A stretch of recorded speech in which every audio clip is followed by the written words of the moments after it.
أعوذ بالله من الشيطان الرجيم. بسم الله الرحمن الرحيم.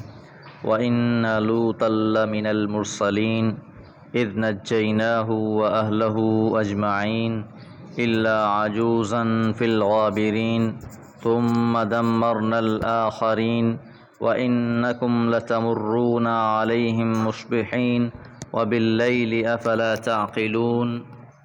وَإِنَّ يُونُسَ لَمِنَ الْمُرْسَلِينَ إِذْ أَبَقَ إِلَى الْفُلْكِ الْمَشْحُونِ فَسَاهَمَ فَكَانَ مِنَ الْمُدْحَضِينَ فَالْتَقَمَهُ الْحُوتُ وَهُوَ مُلِيمٌ فَلَوْلَا أَنَّهُ كَانَ مِنَ الْمُسَبِّحِينَ لَلَبِثَ فِي بَطْنِهِ إِلَى يَوْمِ يُبْعَثُونَ فَنَبَذْنَاهُ بِالْعَرَاءِ وَهُوَ سَقِيمٌ وَأَنبَتْنَا عَلَيْهِ شَجَرَةً مِّن يَقْطِينٍ وَأَرْسَلْنَاهُ إِلَى 100,000 أَوْ يَزِيدُونَ فَآمَنُوا فَمَتَّعْنَاهُمْ إِلَى حِينٍ۔ سورہ صافات آیات 133 سے 148۔ وَإِنَّ اور بلا شبہ لوط علیہ السلام لَمِنَ الْمُرْسَلِينَ رسولوں میں سے تھے۔ حضرت ابراہیم علیہ السلام کے زمانے میں ہی ان کو بھی نبی بنا کر بھیجا گیا۔ ان کی تفصیل پیچھے کئی بار گزر چکی ہے۔ اذ نجیناہ، جب ہم نے نجات دے دی ان کو، واہلہ اور ان کے گھر والوں کو، اجمعین سب کو، کہ جب اللہ تعالیٰ کی طرف سے اس قوم پر عذاب کا فیصلہ ٹھہرا تو اللہ تعالیٰ نے حضرت لوط علیہ السلام اور آپ کے گھر والوں کو بچا لیا، الا سوائے عجوزن ایک بڑھیا، فی الغابرین پیچھے رہ جانے والوں میں سے، کہ حضرت لوط علیہ السلام کی بیوی وہ مبتلا عذاب ہوئی۔ ثم پھر دمرنا، دمر یدمر تدمیر، کسی چیز کو جڑ سے اکھیڑ پھینکنا، تو باقی قوم کے لیے اللہ تعالیٰ یہ بات فرما رہے ہیں، ثم پھر دمرنا الآخرین، ہم نے باقی لوگوں کو اکھیڑ پھینکا، ان کی نسل ہی ختم ہو گئی۔ وَإِنَّكُمْ اور بلا شبہ تم، لَتَمُرُّونَ البتہ گزرتے ہو، عَلَيْهِمْ ان سے، مُصْبِحِينَ صبح کے وقت، وَبِاللَّيْلِ اور رات کو بھی، کیونکہ یہ بستی اہل مکہ کی گزرگاہ پر تھی تو ان کا اس بستی سے صبح و شام گزرنا ہوتا تھا۔ أَفَلَا تَعْقِلُونَ کیا پس تم عقل نہیں رکھتے، کیا تم سمجھتے نہیں۔ وَإِنَّ اور بلا شبہ یونس علیہ السلام لَمِنَ الْمُرْسَلِينَ رسولوں میں سے تھے۔ اب آگے حضرت یونس علیہ السلام کا واقعہ بیان کیا جا رہا ہے، گو ان کی بھی تفصیل سورہ یونس میں گزر چکی ہے۔ یہ واحد قوم تھی کہ جس پر عذاب کا فیصلہ ہونے کے باوجود اللہ تعالیٰ نے انہیں معاف فرما دیا تھا۔ جب حضرت یونس علیہ السلام کو ان کی طرف مبعوث کیا گیا، یہ ایمان نہ لائے، انہیں وعید سنائی گئی، یہ پھر بھی ایمان نہ لائے، بالآخر انہیں کہہ دیا گیا کہ 3 روز کے بعد تم پر عذاب آ جائے گا، اور حضرت یونس علیہ السلام اس بستی سے نکل کھڑے ہوئے۔ اذ اباق کا لفظ اباق سے نکلا ہے، جس کے معنی ہے کہ کسی غلام کا اپنے آقا کے پاس سے بھاگ جانا، اور یہی سخت لفظ اللہ تعالیٰ نے حضرت یونس علیہ السلام کے لیے استعمال کیا۔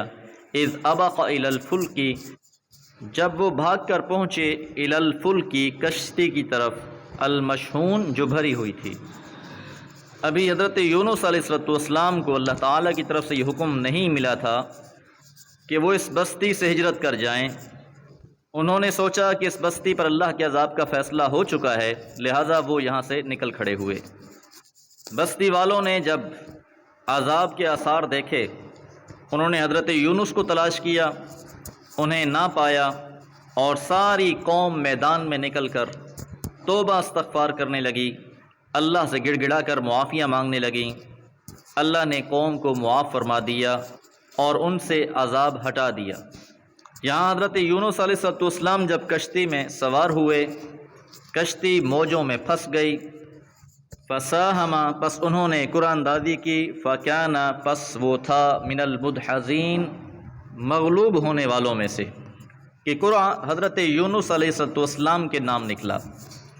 کشتی پہلے ہی بھری ہوئی تھی، اب اس کے ڈوبنے کا اندیشہ ہو گیا اور طے پایا کہ ایک شخص کو دریا میں پھینکا جائے، اسی لیے قرآن اندازی کی گئی اور اس میں حضرت یونس کا نام نکلا۔ یہاں یہ بات سمجھ لینی چاہیے کہ قرآن اندازی کا ذریعہ نہ کسی حق کو ثابت کرنے کے لیے ہو سکتا ہے اور نہ ہی کسی کو مجرم قرار دینے کے لیے۔ مثلاً کوئی قرآن اندازی کرے کہ جناب یہ شخص چور ہے یا نہیں، یا کسی معاملے میں اختلاف ہو جائے، جائیداد کا مسئلہ ہو، اب قرآن اندازی کی جائے کہ کس کا حق ہے، یہ ناجائز ہے۔ قرآن اندازی ان معاملات میں جائز ہو سکتی ہے جہاں ایک شخص کو شرعاً مکمل اختیار حاصل ہو، وہ چند جائز راستوں میں سے کسی راستے کا انتخاب کرنا چاہتا ہو، تو وہ اپنی مرضی سے کوئی راہ اختیار کرنے کے بجائے قرعہ ڈال دیتا ہے۔ مثلاً کوئی شخص سفر پر نکلنا چاہتا ہے، اس کی 2 یا 3 بیویاں ہیں، وہ کسی ایک کو اپنے ساتھ لے کر جانا چاہتا ہے، اگرچہ اسے اختیار ہے کہ وہ جس کو چاہے ساتھ لے جائے، لیکن اگر وہ قرعہ اندازی کر لیتا ہے تو یہ بہتر ہے تاکہ کسی کی دل شکنی نہ ہو۔ اور حضور علیہ الصلوۃ والسلام کا بھی یہی معمول تھا۔ بہرحال جب یہاں کشتی میں قرعہ ڈالا گیا تو حضرت یونس علیہ السلام کا نام نکلا اور انہیں کشتی چھوڑنی پڑی۔ فَالْتَقَمَهُ الْحُوتُ، التقمہ کا مطلب ہوتا ہے کسی چیز کو نگل لینا۔ جیسے ہی حضرت یونس علیہ السلام دریا میں گئے، اللہ کے حکم سے ایک بہت بڑی مچھلی نے آپ کو نگل لیا، وَهُوَ مُلِيمٌ، اور وہ الزام کھایا ہوا تھا۔ اب مچھلی کے پیٹ میں، جس طرح سورہ یونس میں بھی یہ بات جانی تھی کہ 3 اندھیروں میں وہ تھے، وہاں انہوں نے اللہ تعالیٰ کو پکارا، اور وہ عظیم آیت مبارکہ لا الہ الا انت سبحانک انی کنت من الظالمین، یہ وہ کلمات تھے جن کے ساتھ اللہ تعالیٰ کو پکارا تھا۔ اور سنن ابی داؤد میں حضرت سعد بن ابی وقاص سے روایت ہے کہ حضرت صلی اللہ علیہ وسلم نے فرمایا کہ حضرت یونس علیہ السلام نے جو دعا مچھلی کے پیٹ میں کی تھی، یعنی لا الہ الا انت سبحانک انی کنت من الظالمین، جو مسلمان بھی کسی حاجت میں اس دعا کو پڑھے گا، اللہ تعالیٰ اس کی اس تکلیف کو دور فرما دے گا، اس کو اس کے غم سے نجات دلا دے گا۔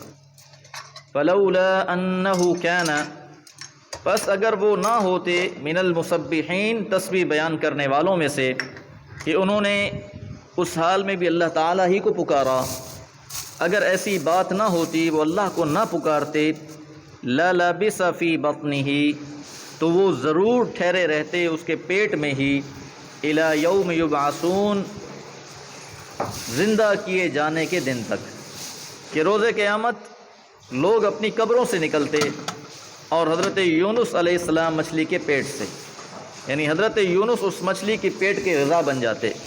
لیکن جب انہوں نے اللہ تعالیٰ کو ان کلمات کے ساتھ پکارا تو اللہ تعالیٰ نے ان کو اس سے نجات دی۔ فَنَبَذْنَاهُ، پس ہم نے اسے ڈال دیا، بِالْعَرَاءِ، چٹیل میدان میں، وَهُوَ سَقِيمٌ، اس حال میں کہ وہ مزمحل تھا، بیمار تھا۔ اب مچھلی کے پیٹ میں گرمائش، ہوا کا نہ ہونا، خوراک کا نہ ہونا، تو اس کیفیت نے آپ کو مزمحل کر دیا۔